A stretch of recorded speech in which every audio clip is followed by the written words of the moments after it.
Hey, on se rejoint aujourd'hui pour une grosse vidéo de test. Là, vous l'attendez, celui-là, c'est le Nubia Z50 Ultra. Après la grosse réussite et la claque que j'ai pris avec ce Z50 simple, qui était coûté quoi, 500, je crois qu'il a 567 le Nubia Z50, toujours sur Trading Shenzhen, vous pouvez aller voir le test, qui a été la claque, parce que le téléphone était alors c'était un rapport qui a été pris, mais c'est surtout la partie photo qui m'avait bluffé. Voilà, franchement, elle était vraiment bluffante. Donc là, c'est le Z50 Ultra, téléphone vachement attendu, beaucoup m'ont demandé. Donc voilà, le retour arrive, on commence de suite avec le test. Donc ça vient toujours de Trading Shenzhen, il y a toujours le lien d'achat en dessous dans la description. Et je compte sur vous pour passer par ce lien, toujours bien sûr, ça permet de me crédibiliser auprès du site. Allez, on passe par les caractéristiques et le design. Bien sûr, les commentaires sont lus, je réponds au max que je peux. Et puis vous pouvez vous abonner, si ça ou pas, déjà plutôt sympa, un abonnement ça coûte rien. Allez. Et puis tu veux le soutenir un peu plus, tu peux faire un petit don sur Tipeee ou sur YouTube avec le bouton rejoindre, ça après tu fais ce que tu veux. Allez, on continue. Allez, du coup j'ai changé le fond d'écran, histoire de vous montrer un peu ces bordures magnifiques. Alors oui, alors là c'est une petite bande à LED qui me permet de filmer. J'ai changé de plan, je trouve ça plus pro que mon truc, mon bureau là, tout simple. Alors c'est sûr, le truc, le problème c'est que voilà, ça fait des petits reflets, mais de la bande à LED, voilà, on la voit juste là. Voilà. Bon, est-ce que ça vous gêne ou pas? Est-ce que vous préférez avant? Donc à vous de me dire ce que vous préférez. Bon, on va commencer. Donc au niveau design et caractéristiques, hop, je prends mes petits papiers. Donc tout est improvisé, hein. Moi j'ai juste marqué mais les caractéristiques et après tout est improvisé comme d'habitude. Donc 76,3, alors on va mettre ça là, 76,3 sur 163,9 sur 8,3 mm d'épaisseur. Alors 8,3 c'est plutôt pas mal, quand la mise au point veut se faire. La mise au point se fait pas. Voilà, mais 8,3, donc c'est plutôt fin. Alors le design, on aime ou on n'aime pas, c'est un design qui est tout rectangulaire, exactement comme le Red Magic 8 Pro. Moi personnellement, je trouve que la prise en main n'est pas idéale.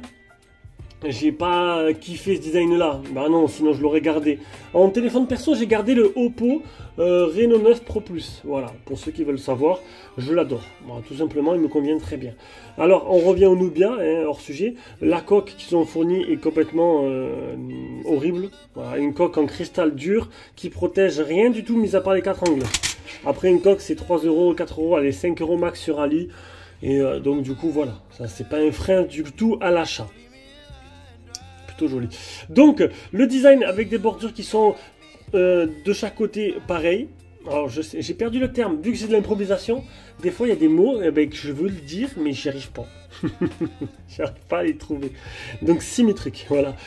Voilà, personne ne me souffle dans l'oreillette que c'était symétrique. Merci la régie, c'est bien. Merci. Donc là, tous les bords sont de même dimension, c'est plutôt sympa. On a un format rectangulaire. Il y en a beaucoup qui m'ont dit ouais, il est magnifique. Oui, il est beau.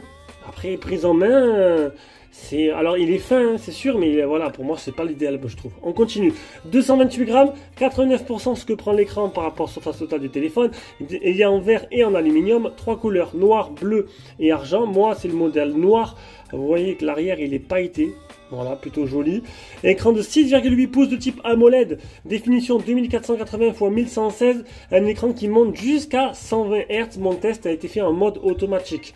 Un écran qui a une unité max de 1500 CD, donc c'est mieux que les 1000 CD qu'il y avait sur le Nubia Z50. À l'avant, vous avez vu, c'est un capteur sous écran. Donc là, on voit juste vite fait qu'il y a le trou qui a été fait dans le film plastique.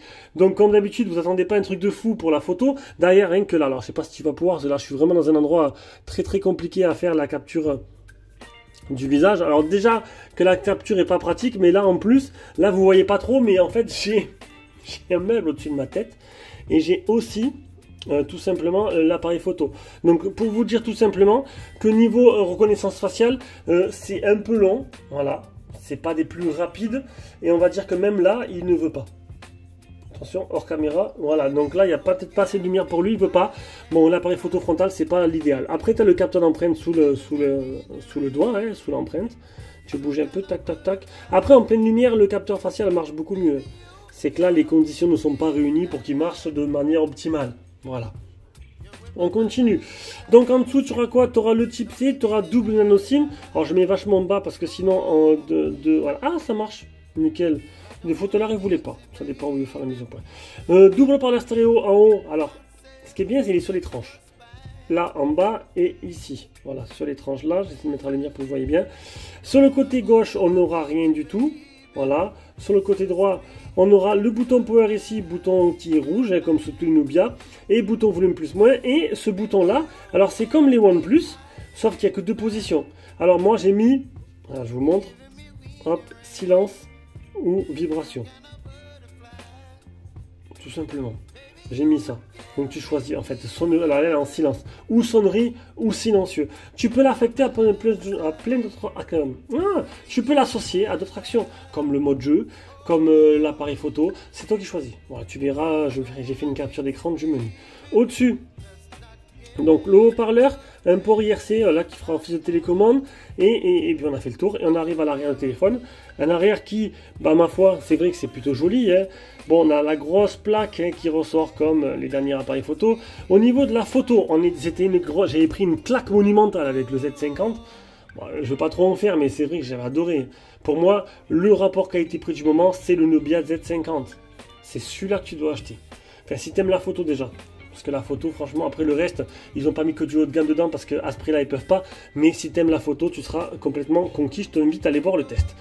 Un appareil photo principal, un 64 mégapixels Sony 787, ouverture 1.6. Je le rappelle, plus l'ouverture est petite, plus il capte de lumière. Un téléobjectif qui fait un portrait aussi, un alors Omnivision OV64B qui est super connu, hein, qui est de partout, en 64 mégapixels, et il fait en même temps un macro 2 cm. Le macro, il est fantastique, autant vous le dire de suite. J'ai pris des photos de fourmis, que j'ai en plein écran, et je me dis, waouh, magnifique. Grand angle Samsung 50 mégapixels, et à l'avant, je vous l'ai pas dit, c'est un Omnivision aussi, un OV16E10, voilà, tout simplement. Hop, on met là, comme ça. On continue, donc le tout animé par le génération 8, non le 8, t'as compris, Snapdragon 8 génération 2, le dernier processeur de chez Qualcomm le plus puissant, avec un Adreno 740. Allez, j'ai repris mon souffle. Une batterie de 5000 mAh, recharge rapide 80 watts, le Bluetooth 5.3, et au niveau des bandes 4G, il manque que les B28A et B. Donc ça va vraiment, alors écoutez-moi bien, ça va handicaper que Free, c'est tout. Hop, excusez-moi, ça va handicaper que Free. Après, il y a le Play Store. Alors il y a des trucs qui sont évidents pour moi, qui ne sont pas évidents pour les nouveaux qui arrivent sur la chaîne. Il y a bien le Play Store, je vais te le montrer de suite. Hop, hop, hop, hop, voilà. Il y a bien le Play Store, nickel. Donc, et ensuite, il y a bien... Alors, le français n'y est pas. Je vous l'ai montré dans le déballage, c'est anglais-chinois. Allez, tu installes, tac, More Local 2. Donc, More Local 2, ça permet, avec une petite manip sur un PC, le tuto, tu fais YouTube, Esprit Nugent, More Local. Et tu as le tuto de Jérôme, décidément. Là, je viens de me taper un tacos, là. Il est en train encore de descendre, là, tu vois. Oh, c'était pas mal, j'ai mis un tacos. Hors sujet. Donc là, j'ai mis le français. En gros, ça te permet, en fait, tout simplement, d'avoir toutes les applications en français, déjà, paramétrées d'origine. Et quand tu vas dans les paramètres, tu peux voir que, ben oui, Nubia, ça se vendait en France. Du coup, il reste du français. Alors, plus les années passent et moins il y a de français. Là, on est vraiment sur un franglais, quoi. C'est plus du franglais que du français et anglais. Voilà, il y a beaucoup d'anglais et il y a un peu moins de français. Mais il y a quand même un peu de français. Voilà. On va prendre un exemple, tu vois que je vais tomber sur un truc où il n'y a pas de français du tout. Paramètres d'écran d'accueil. Là, icône, disposition français, français, français, anglais, français, français, français. Donc il y a juste une phrase d'anglais et le reste c'est que du français. Voilà. Là même c'est en français. Donc du coup, beaucoup de français, beaucoup d'anglais aussi. Mais bon, voilà, tu peux pas tous les avoir, c'est des téléphones qui ne sortiront jamais en France, c'est Nubia, c'est terminé. Bon, j'ai fait le tour. Voilà, donc vous l'aurez compris, une belle bête. On passe directement à la suite. Hey, la suite. Non, j'ai pas fait hey à chaque fois que je fais un chapitre, sinon il y en a qui vont devenir fous. On baisse un peu. Donc la suite, c'est l'écran, donc un très bel écran AMOLED.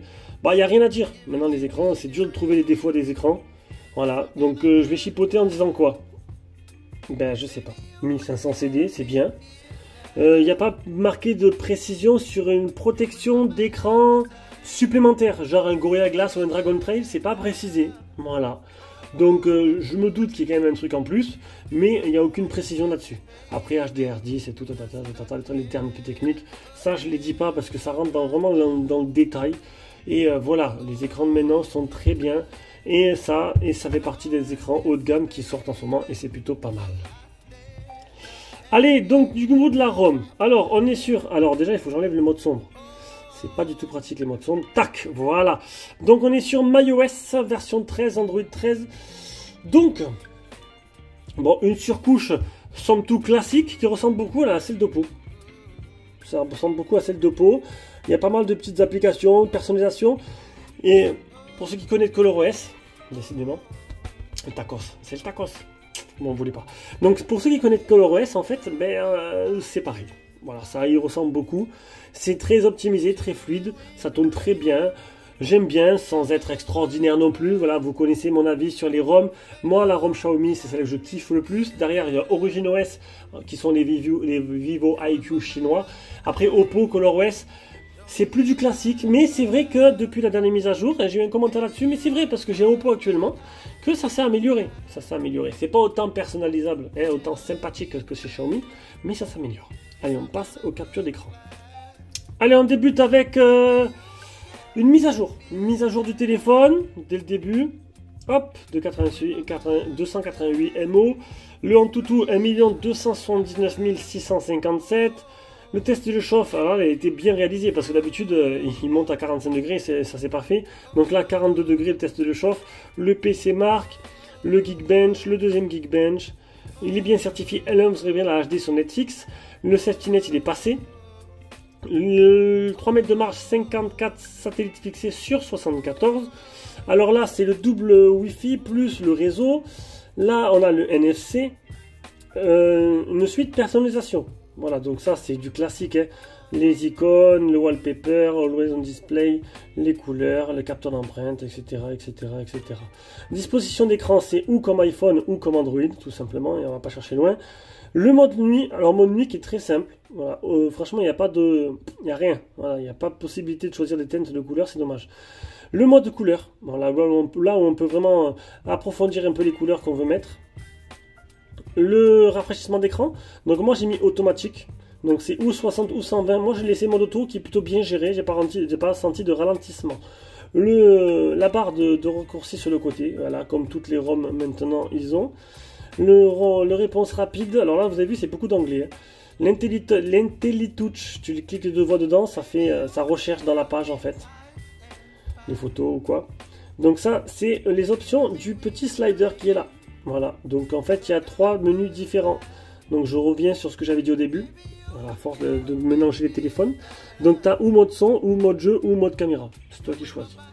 Navigation, le bouton ou gesture. Le mode une main. Le Z-Pop, qui permet d'avoir des petits raccourcis. Alors là, les captures d'écran vidéo, duplicateur d'application. Pour éviter de toucher accidentellement l'écran.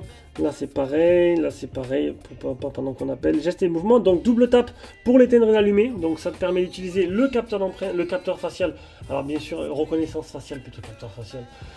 Bien sûr là, j'ai pas pu vous le montrer en fonction puisque, vas-y ça s'y prête pas on va dire là. Donc je vous laisse regarder, voilà. Élever pour le réveil, réponse automatique, décrocher le téléphone, mode poche, recouper pour couper le son. On arrive à l'autonomie. Et deuxième jour, je vais le faire en direct. L'autonomie, donc j'ai fait 2 jours d'autonomie. Bon, j'avais envie. Voilà, j'ai envie de l'utiliser. Donc un dimanche, alors dimanche classique, hein, juste 1h47 sur le téléphone. Donc c'est une petite journée. J'ai utilisé 20%. Il me restait quand même 80%. Ce qui est assez énorme. Vous vous rendez compte quand même. 20% utilisé en 12h40. Avec, bon, écran allumé 2h47, mais toutes les notifs et tout ce qui va avec. Hein, j'ai utilisé que 20%. Et là, on va le faire en direct. Hop. Alors, on va regarder déjà le temps d'écran. Alors, Digibox. Oui, parce que parce que mon petit GSAM n'a pas voulu marcher. Alors aujourd'hui, je suis à 1h14. Encore moins qu'hier. Ah ouais, j'ai été occupé. Voilà, j'ai été occupé. J'ai utilisé encore moins qu'hier. Et là, il me reste 73%. Voilà. Bon, après, j'ai écouté un peu la musique et tout avec. Donc, c'est pas la même utilisation. Alors, c'est où je vais bien vous montrer Phone Balance. Lui me dit 1h15. Voilà, donc c'est ça, 1h14. Et Gessam, il te dit quoi, Gessam? Gessam, il dit 1h32. Voilà, bon. Chacun y va par sa petite pourcentage. Donc voilà, là la différence elle est là. C'est que j'ai fait 1h30 d'écran allumé, 11 minutes 53 d'appel. Voilà, c'est ça qui m'a changé tout. Et j'ai utilisé 19% d'autonomie en 9h31. Voilà. C'est plutôt, moi je trouve que c'est plutôt économe. Hein. Franchement, là, ils ont fait fort. Hein. Ils ont fait fort, surtout sur, franchement, 20% pour une journée d'utilisation. C'est plutôt pas mal. Je pense que c'est bon, on passe à la partie photo. Partie photo, donc, les modes. Tac, tac, tac, tac. Famille, appareil photo.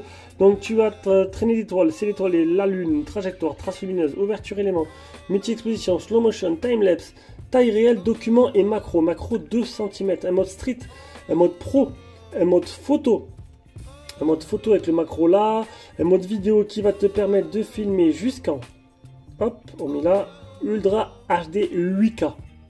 Donc voilà, pour ceux que ça intéresse. Hop, un mode nuit. Alors je vais enlever ça parce qu'en fait il me manque encore une petite vidéo à faire pour le mode nuit. Hop, on va remettre en Full HD. Hop, pour tout à l'heure. Un mode nuit et un mode portrait. Voilà. Donc toutes les photos bien sûr seront directement sur le lien Google Drive que je vous mettrai dans la description de cette vidéo. Ça vous permettra de le voir en taille réelle. Voilà, c'est simple, efficace et pas cher. Je sais pas pourquoi je dis ça. Bon. Allez, alors maintenant je vous mets toutes les photos puis on revient avec le bilan.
Chilling wind and rain, you're some kind of butterfly. Baby, you give me midnight. You whip up my appetite. Don't leave me here high and dry. Baby, you give me ice and fire. You're chilling wind and rain, you're some kind of butterfly.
Allez, on se rejoint avec cet appareil photo frontal. Maintenant que vous avez vu toutes les photos, ainsi que sur le lien Google Drive, je vous l'ai dit, n'hésitez pas à y aller. Donc, un appareil photo sous écran, avec tous les problèmes que ça va. Donc en fait, tu peux voir que c'est pas super encore, la technologie n'est pas encore au point. Alors c'est sûr, c'est agréable pour jouer et tout, il y a pas, c'est un full screen, mais niveau photo et niveau vidéo, il y a une sorte de grain de filtre qui fait que tu as envie de nettoyer l'écran à chaque fois. Non, l'écran ne sert à rien, ça sert à rien, voilà, c'est comme ça.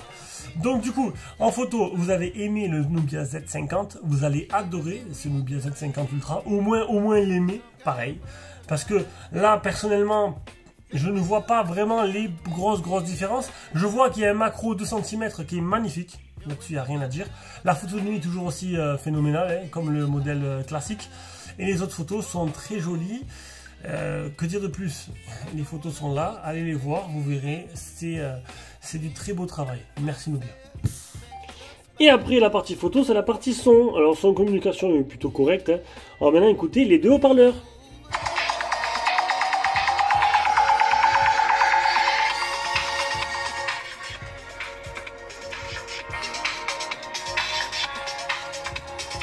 Bon voilà, comme d'hab, pas de surprise. Alors franchement, ça n'a pas cassé des briques. Hein. C'est pas super puissant.